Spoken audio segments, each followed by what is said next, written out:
বন্ধুরা, আশা করি তোমরা সবাই ভালো আছো। তোমার চ্যানেলে তোমাদের সবাইকে স্বাগতম। আজ কিন্তু একটা গুরুত্বপূর্ণ বিষয় নিয়ে আলোচনা করব। কি সেই বিষয় না, মাধ্যমিক ইতিহাস ছাত্রছাত্রীদের জন্য একদম সম্পূর্ণ প্রশ্ন উত্তর লেখার যে প্যাটার্নটা রয়েছে, অর্থাৎ কোনভাবে আমরা প্রশ্ন উত্তর লিখব, তার সঙ্গে আমরা যে একটা ইম্পর্টেন্ট আলোচনা করব সেটা হলো টাইম ম্যানেজমেন্ট। অর্থাৎ আমাদের ম্যাক্সিমাম ছাত্রছাত্রীর এইটা নিয়ে একটু টেনশন থাকে আমরা যে স্যার ইতিহাস পরীক্ষাতে আমরা সময় ঠিকঠাকভাবে সেট করতে পারি না, আমাদের সময় শেষ হয়ে যায়, তার আগে আমাদের লেখা শেষ হয়ে যায়, লেখা শেষ করতে পারি না। তো এই সমস্যাটার সমাধান করতে হবে, কারণ সমস্ত প্রশ্নের উত্তর তুমি না দিয়ে আসতে পারলে স্বাভাবিকভাবে মার্কসটা কম হবে। আর তার সঙ্গে আমরা কীভাবে প্রশ্নের উত্তর লিখব, এই দুটো বিষয়কে একত্রে কিন্তু আজকের এই ভিডিওতে তোমাদের সামনে তুলে ধরছি। প্রত্যেকটা কথা, প্রত্যেকটা বিষয় তোমাদের ইম্পর্টেন্ট, এবং আশা রাখি আজকের এই ভিডিও থেকে তোমরা প্রচুর প্রচুর উপকার পাবে। অর্থাৎ এক্সাম প্রেজেন্টেশন যাকে বলা যায়, যে পরীক্ষার হলে বসে তোমার কি কি করণীয়, কি কি যে ব্রেনের উপর প্রেশারটা পড়ে পরীক্ষার হলে, সেই প্রেশারটা থেকে তুমি অনেকটা রিল্যাক্স হতে পারবে আজকের এই ভিডিওটা দেখার পর। স্বাভাবিকভাবে একদম প্রথমেই যে বিষয়টা বলবো, তোমরা প্রশ্ন পাবে, প্রশ্ন পাওয়ার পর 15 মিনিট তোমাদের জন্য প্রশ্নটা পড়ার সময় থাকবে। তোমরা প্রশ্নটাকে একটু বেশি করে পড়বে, প্রশ্নটাকে বুঝে বুঝে পড়বে, খাতায় মার্জিন টেনে নেবে, নির্দিষ্ট স্থানে রোল নম্বর, রেজিস্ট্রেশন নম্বর, নাম, সাবজেক্ট এগুলো সব ঠিকঠাক করে লিখে ফেলবে। এটা হলো তোমার প্রথম কাজ, একদম ফার্স্ট কাজ হচ্ছে এটা। প্রথম কাজ করার পর তুমি যখনই প্রশ্নটা তো পেয়েই গেছো প্রথমেই, তো প্রথমে প্রশ্ন, তার কিছুক্ষণ পরে কিন্তু তোমাকে খাতা দেবে। প্রথমে খাতা দেবে না, পরীক্ষার হলে প্রথমে তোমার হাতে প্রশ্নটা দিয়ে দেওয়া হবে একদম। তারপরে 15 মিনিট পর, অর্থাৎ 5 মিনিট আগে তোমাকে খাতা দেওয়া হবে, এবং 15 মিনিট পরে মোটামুটি তুমি লেখাটা শুরু করতে পারবে। ওই যে সময়টুকু, সেই সময়টুকু কিন্তু খুব ভালোভাবে প্রশ্নটাকে পড়বে। প্রয়োজনে যে শর্ট টাইপের প্রশ্নের উত্তরগুলো হবে, সেই প্রশ্নের উত্তরগুলো ছোটো ছোটো ছোটো ছোটো করে নিজের মাইন্ডে ইন্ডিকেশন দিয়ে রাখবে, কারণ প্রশ্নে দাগানো আইন অনুযায়ী নিষেধ। অনেক টিচার যিনি ইনভিজিলেটর থাকবেন বা গার্ড থাকবেন, তিনি কিন্তু রাগও করতে পারেন যে প্রশ্নে তুমি কেন দাগালে, কারণ তার সেই অর্ডারটাও রয়েছে। অর্থাৎ প্রশ্ন দাগ দেওয়ার চেষ্টা করবে না, জাস্ট বুঝে নিতে পারো যে এই প্রশ্নের উত্তরটা এই, বা দাগ দিলে সেটা তুমি তোমার সিকিউরিটি নিয়ে দেবে, হয়তো একটা ডট দিলে একদম হালকা, যেটা একমাত্র তুমি বুঝতে পারবে, এরকম একটা বিষয়। তো যাই হোক, সেটা চেষ্টা করবে। চেষ্টা করার পরে যতদূর প্রশ্নগুলো তুমি কী কী পড়বে, কী কী মানে কোন কোন প্রশ্ন লিখবে, একটা হালকা মতো ভাবনা চিন্তা করে নেবে, ঠিক আছে।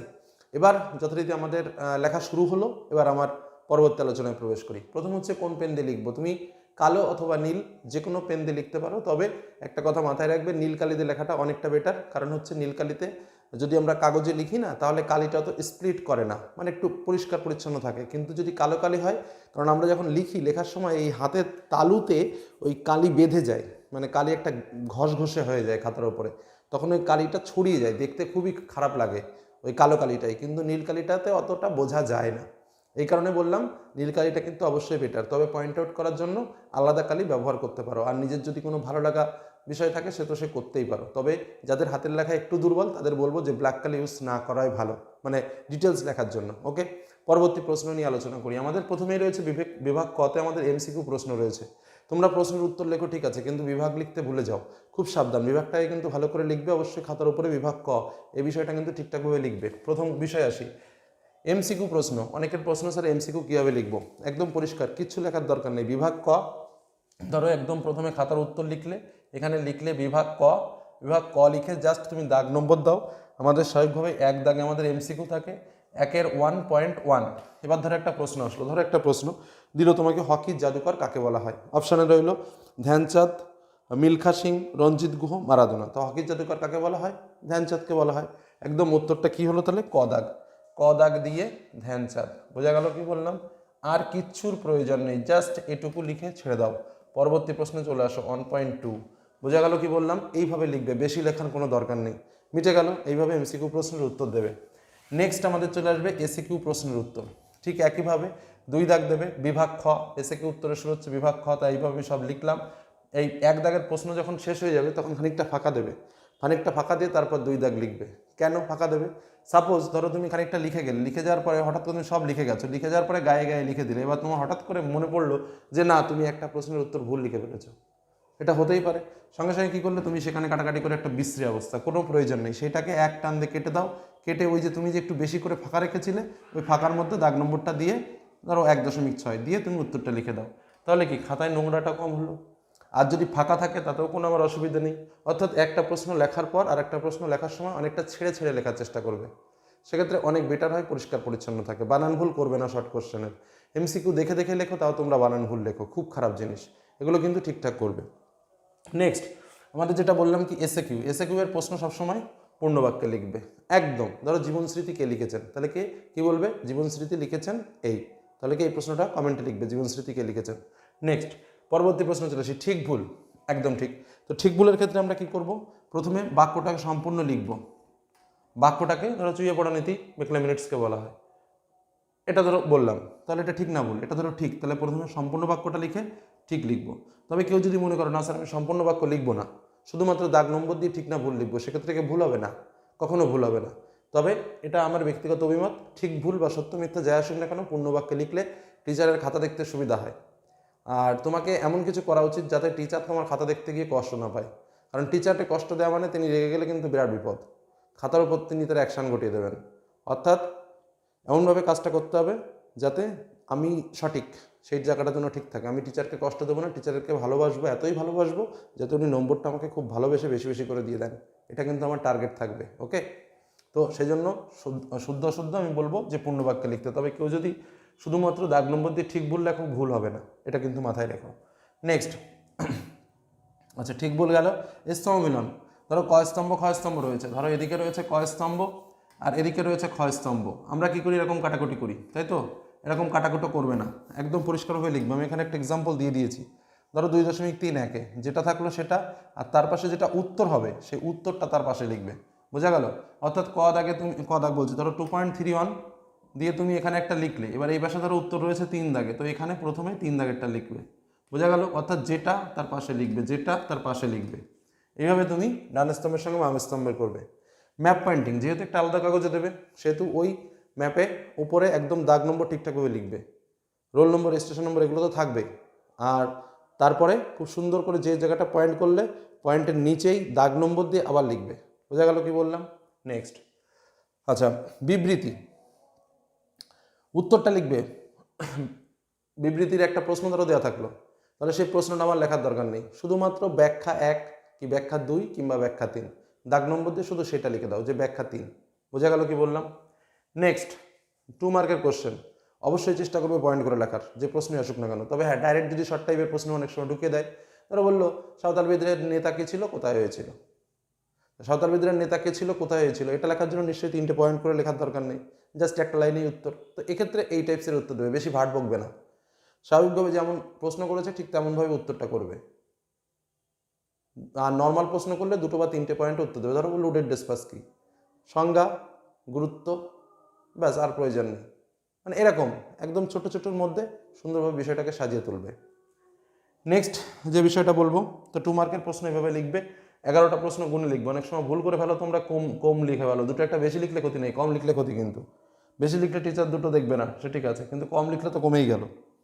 নেক্সট 4 মার্কের প্রশ্ন, এখানে জাস্ট এটুকুই বলার যে পয়েন্ট ভিত্তিক উত্তর লিখবে, মোটামুটি 6টা করে পয়েন্ট লেখার চেষ্টা করবে, কম করে হলেও, ঠিক আছে। আর 8 মার্কের প্রশ্ন, সেটা তো আমি বলেই দিয়েছি, ন্যূনতম 10টা করে পয়েন্ট করবে, আর কমন প্রশ্ন তো পেয়ে যাবে 8 মার্কের, সেটা নিয়ে কোনো সমস্যা নেই। তো ইউটিউবে তোমাদের সমস্ত সাজেশন কিন্তু আমি তুলে ধরেছিলাম, সেগুলো দেখে রেখো।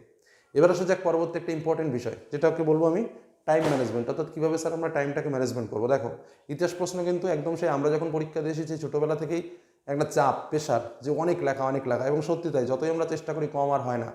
তো সেই প্যাটার্নটা এখন নেই, অনেকটা বদলেছে, তবুও লেখার হার কিন্তু কমেনি। কেন বলছি বিষয়টা একটু ভেবে দেখো।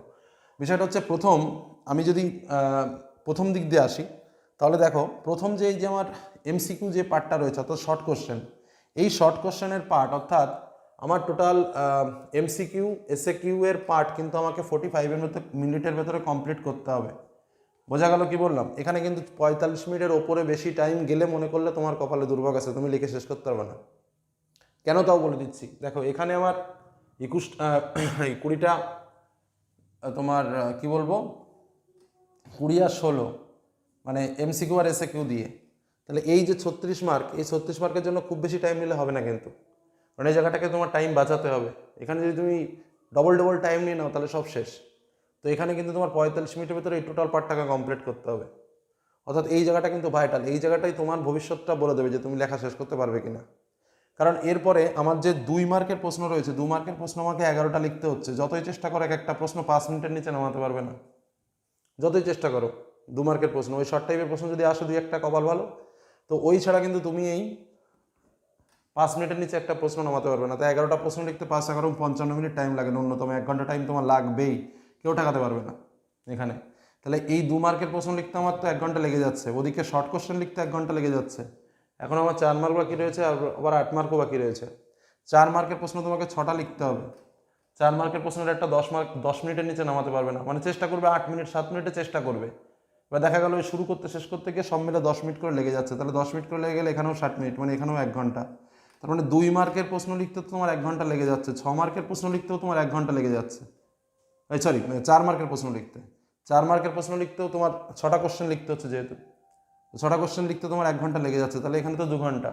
8 মার্কের প্রশ্নটা আমি ধরলাম, 8 মার্কের প্রশ্ন তোমরা সবার শেষে লেখো, লিখবে না, প্রথমে শর্ট কোশ্চেন করবে, তারপর 2 মার্কের প্রশ্ন করবে, তারপরে 8 মার্কের প্রশ্ন করবে, প্রশ্নের উত্তর করবে। 8 মার্কের প্রশ্নটা তুমি 15 মিনিটের ভেতর লেখাটা শেষ করতে পারবে, এটা নিয়ে খুব বেশি চাপ থাকে না। কি বললাম, বোঝা গেল? তাহলে কি করবে, প্রথম শর্টটা 45 মিনিটের ভিতর শেষ করবে, একদম প্রথম কাজ। প্রথমে শর্ট কমপ্লিট করা, দ্বিতীয় কাজ 2 মার্ক কমপ্লিট করা, অর্থাৎ 1 ঘন্টা 45 মিনিটে তোমার শর্ট আর 2 মার্ক কমপ্লিট হয়ে যাওয়ার কথা। মানে 1 ঘন্টা 45 মিনিট বলছি, হ্যাঁ 1 ঘন্টা তোমার এটা 55 মিনিট আর এটা 45 মিনিট, মানে 1 ঘন্টা 35 মিনিটে, 35 তো 1 ঘন্টা 40 মিনিটে, 1 ঘন্টা 40 মিনিটে তোমার প্রথম 1 ঘন্টা 40 মিনিটের মধ্যে তোমার এই দুটো জিনিস কমপ্লিট হয়ে যাওয়া উচিত। বোঝা গেল কি বললাম, মানে শর্ট কোশ্চেন আর 2 মার্কের কোশ্চেন। নেক্সট তোমাকে যেটা বলবো, তারপরের 1 ঘন্টার মধ্যে, অর্থাৎ তারপরে তুমি 8 মার্কের প্রশ্নটা করে ফেলো, 20 মিনিট টাইম ন্যূনতম ধরো, অর্থাৎ 2 ঘন্টা। তাহলে 2 ঘন্টার ভিতরে তোমার 8 মার্কের হয়ে গেল। 4 মার্ক কিন্তু প্রথমে করবে না, প্রথমে 8 মার্কটা করে নেবে, তারপরে 4 মার্ক শুরু করবে, এবং 1 ঘন্টার মধ্যে 4 মার্ক 6টা প্রশ্ন কমপ্লিট করো, খুব সুন্দরভাবে শেষ হয়ে যাবে। এই সিস্টেমে যদি তুমি নিজেকে সাজিয়ে নিতে পারো, তাহলে দেখবে যে হিস্ট্রি পরীক্ষা নিয়ে বেশি টেনশন থাকবে না, রিল্যাক্সে তুমি কাজটা করতে পারবে এবং সাকসেসফুল হবে। বোঝা গেল ক্লাসটা? তো এই ক্লাসের ভেতরে আমরা কিন্তু একদম পরীক্ষার একটা সেটিং নিয়ে আলোচনা করলাম, অর্থাৎ আমরা কীভাবে কি লিখব, কোন টাইমে কোনটাকে লিখব, কীভাবে আমরা টাইমটাকে সেট করব। এটা একটা অন্যরকম বিষয়, এই বিষয়গুলো সাধারণভাবে কেউ আলোচনা করে না, কিন্তু আমার মনে হয় যে এই বিষয়গুলো একটা বিরাট বড় প্রেশারের জিনিস, যার জন্য তোমাদের সামনে শেয়ার করলাম। তো আলোচনাটি ভালো লাগলে লাইক করো, সাবস্ক্রাইব করো, ভাই বোন যারা আছে তাদের বলো অন্তত চ্যানেল পড়াই, কিছু শেখাই, কিছু জানাই। এটুকু বলে আজকে আলোচনা শেষ করলাম। ধন্যবাদ।